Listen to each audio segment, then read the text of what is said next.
അവന്മാരെ പോകാൻ പറ. ആ വേല അവന്മാരെ കയ്യിലിരിക്കും.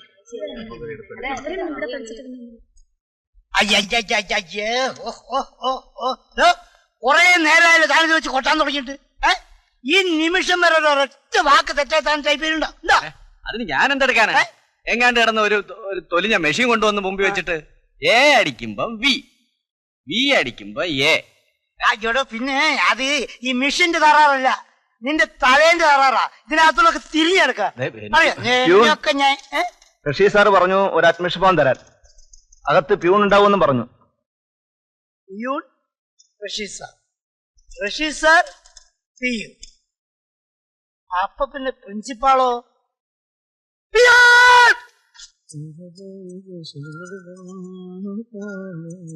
രണ്ട് സിസറും ബാക്കി ബീഡിയും. കൈനട്ടം കിട്ടിയതിന് കംപ്ലീറ്റ് തോട്ടിൽ തോളിയോ? ഇപ്പോഴത്തെ നോട്ടിനൊക്കെ തൊളയാ. ആ, ഇപ്പോഴത്തെ വീഡിയോ ഒക്കെ നല്ല കണ്ടീഷനാ. പക്ഷെ ഇടയ്ക്കിടയ്ക്ക് പുകല കുറയുന്നത് മാത്രം.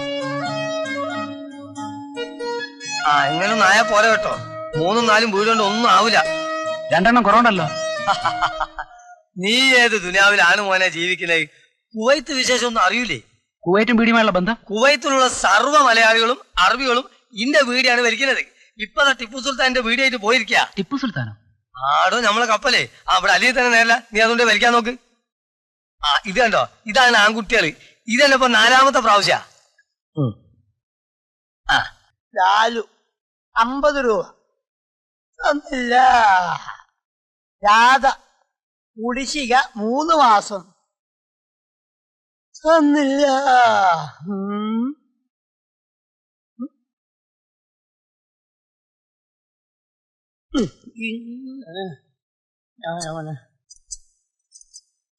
ഉത്തരവാദിത്വം അത് വേണം. വീഡിയോസ് കേട്ടോ ചുരുട്ട്. സമയം എത്രയാ തന്റെ വിചാരം? നിങ്ങളെ വിലയിൽ വാച്ചെടുക്കുന്നത് നോക്കി എഴുന്നേൽക്കണം. നിങ്ങൾ ചൂടാൻ വേണ്ടി കാര്യം പറയുന്നത്. എടോ, താൻ ഇവിടുത്തെ പിയൂണ, അത് മറക്കരുത്. നിങ്ങളോട് പലതവണ പറഞ്ഞിട്ടുണ്ട് മുഖത്ത് നോക്കി പിയൂണ് കിയൂണെന്ന് വിളിക്കരുത്. നിങ്ങൾ കാര്യം പറയേ. ഓയ് ബെല്ലടിയടാ. അല്ല, നിങ്ങൾ അവിടുന്നല്ലേ ഇങ്ങോട്ട് വരുന്നത്. ആ കോലെടുത്ത് നിങ്ങൾ 4 മുട്ടിയാലും അത് അടിയൂലേ?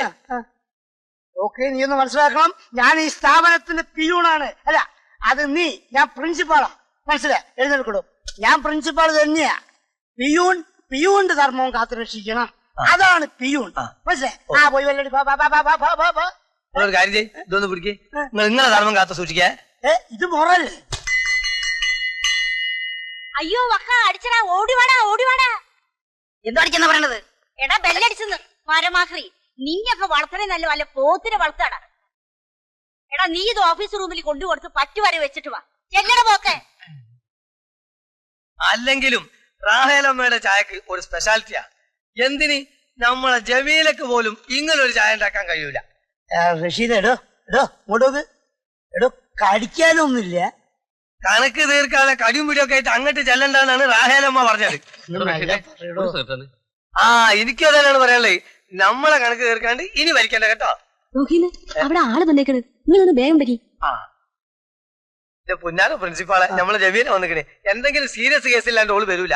ഇതൊന്ന് കുടിക്കേ, സമയം ഒന്ന് അടിച്ചു നോക്കിയേ. അതാ പോവാ.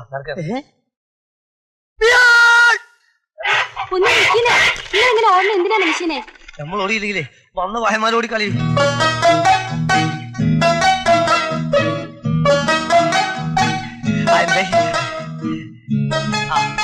പറഞ്ഞോളി. ആർക്കാ കല്യാണം? മോനോ മോക്കോ? മോൾക്കാ. ആ, മോനായാലും കുഴപ്പമില്ല. ഇനി നിങ്ങൾക്കായാലും ശരി, ഞാൻ റെഡിയാ. പിന്നെ നമ്മളെ വ്യവസ്ഥകള്: അഡ്മിഷൻ ഫീസ് 100 രൂപ, സർവീസ് ചാർജ് 20 രൂപ, പിന്നെ ഒരു 5 രൂപ. അത് ഈ പോസ്റ്റൽ ചാർജ് ഗിസ്റ്റൽ ചാർജ് എല്ലാം കൂടിയാണേ മൊത്തം 125 രൂപ. ആ ജമീല, ആ ഫോറെല്ലാം കൂടി കേട്ടിട്ട്. അല്ല, നിങ്ങൾ വേറെ രജിസ്റ്റർ ചെയ്തിട്ടുണ്ടോ? ഇല്ല. എന്താണെന്ന് അറിയോ, എവിടെയും കിട്ടാതെ വരുമ്പോൾ ഇവിടെ വലിയല്ലേ. അല്ല, പേര് രജിസ്റ്റർ ചെയ്ത് പണം അടച്ചു കഴിഞ്ഞാൽ പിന്നെ സംഗതി നടക്കൂ. ആ, എടുക്കാതെ. അല്ല, നിങ്ങൾ നമ്മളെ സ്ഥാപനത്തെ പറ്റി എന്താ മനസ്സിലാക്കിയേ? വലിയ വലിയ ഉദ്യോഗസ്ഥന്മാര്, വക്കീൽമാര്, എഞ്ചിനീയർമാര്, ബിസിനസ് പാർട്ടീസ് ആണ് നമ്മളെ കസ്റ്റമേഴ്സ്. മാത്രല്ല, നമ്മളതേ 2 കൊല്ലം ഗ്യാരണ്ടിയാ. ഇത് ലോകത്തൊരു ബ്യൂറോയിലും കിട്ടൂല. അതുകൊണ്ടല്ല, ഏതുകൊണ്ടായാലും 2000 ആണ്ടോടെ ഈ രാജ്യത്ത് കല്യാണം കഴിക്കാത്ത ഒരു ജീവി ഉണ്ടാകാൻ പാടില്ല. അതാണ് നമ്മളെ മാനിഫെസ്റ്റോ.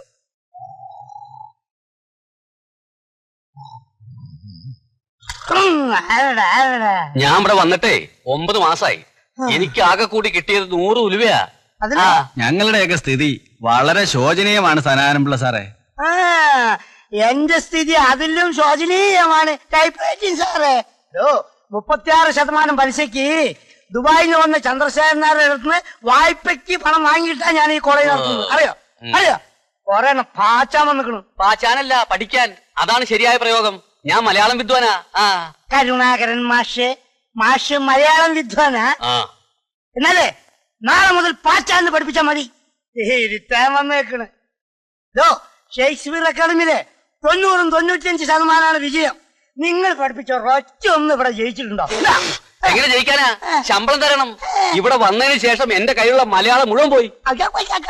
പണ്ട് മലയാളം അറിയില്ല, വെള്ളം പോലെ. അതൊക്കെ പിള്ളേര് പഠിക്കാത്തതുകൊണ്ടാ. കൊറേ നേരം കണ്ടും തൂക്കി എനിക്ക് ഇവിടുന്ന് അങ്ങനെ ചൊറിഞ്ഞ് വരുന്നുണ്ട്. വൈദ്യരെ കാരണം അത് തന്നെ കാണിച്ചിട്ടുണ്ട്. അറിയോ പലിശ കൊടുക്കണ്ട എങ്ങനെയാന്ന് തലപോഞ്ഞ് ആലോചിക്ക. അപ്പഴാ അവന്റെ ശമ്പളം. എന്താണ് എനിക്ക് ശമ്പളം വേണം. കുട്ടികളെ തട്ടി വെച്ച് മൂത്രപ്പരാറ്റി. രക്ഷപ്പെട്ടു റഷീദ്. ഇനി സമാധാനായിട്ടൊന്ന് മോനെ ഇങ്ങോട്ടേക്ക്. നീ ആ കുട്ടികളായിട്ട് സംസാരിച്ചോ? ഞാനെന്ത് പറയാൻ? നിങ്ങളൊന്ന് സംസാരിക്കുക. നിങ്ങളല്ലേ പ്രിൻസിപ്പാള്? മൂത്രപ്പോരാ അല്ലാതെ കോളേജിന്റെ ഇവിടെ ഒരു 10-200 പഠിക്കുന്നുണ്ട്. പറഞ്ഞിട്ട് എന്ത് കാര്യം? ഒരെണ്ണം പോലും സമയത്തിന് ഫീസ് തരില്ല. സാറ് സമാധാനായിട്ട് പോണം. ഞാൻ ഇവറ്റുകളെല്ലാം പിഴിഞ്ഞ് ഒരാഴ്ചക്കകം പലിശ അവിടെ എത്തിക്കുക പോരെ.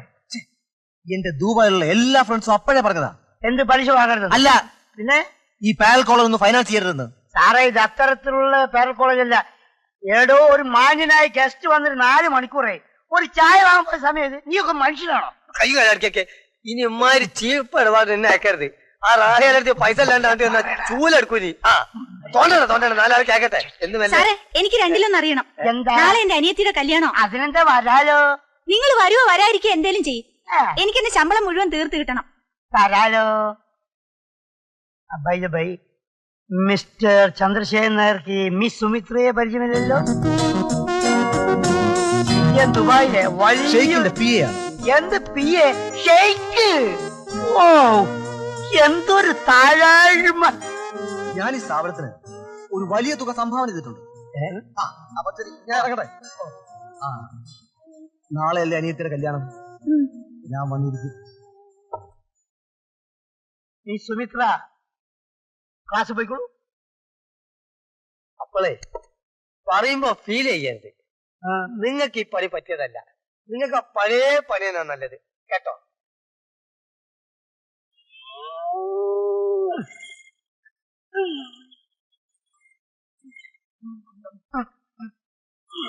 അയ്യോ